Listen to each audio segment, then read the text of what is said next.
আমরা আবারও একটা নতুন ভিডিও নিয়ে এসেছি। এই আবার সেই ন্যাশনাল হাইওয়ে 14 নম্বর জাতীয় সড়ক, তার সামনেই আবার একটা আস্ত ভাগাড়। এই ভাগাড় একদিন নয়, 2 দিন নয়, 3 দিন, মাসের পর মাস, বছর ধরে এই ভাগাড় জমে আছে। এই ভাগাড় কিন্তু এখনও কিন্তু মানে এই ভাগাড় যে কবে পরিষ্কার হবে, এই যে ন্যাশনাল হাইওয়ে, এদিকে পাশে, এদিকে কবরস্থান, এদিকে একটা জানাজার মাঠও আছে। এই জায়গাটা কিন্তু এই যে একটা ভাগাড়ের মতো পরিণত হয়েছে, এই নোংরা আবর্জনা ফেলে ফেলে, প্লাস্টিক।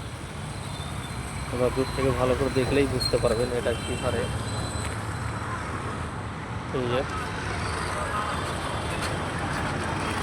এটা হচ্ছে এই যে আপনজন নার্সিংহোমের সামনে দিকে উল্টো দিকটাই, এই যে ত্রিপল এম্পায়ার, এই যে ভাটশালা মোড় থেকে 1 মিনিটের রাস্তা।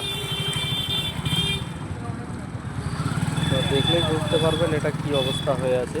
কিন্তু পৌরসভার গাড়ি রোজই ভ্রাম্যমান, শহরের প্রত্যেকটা ওয়ার্ডে যায় এই যে এই নোংরা আবর্জনা কিন্তু হাই রোডের উপরেই পড়ে আছে।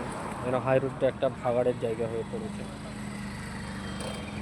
এটা একটু আমরা প্রশাসনের নজরে আনতে চাইব, যে পৌরসভার নজরেও যাতে আসে, যাতে এটা দ্রুত পরিষ্কার হয়।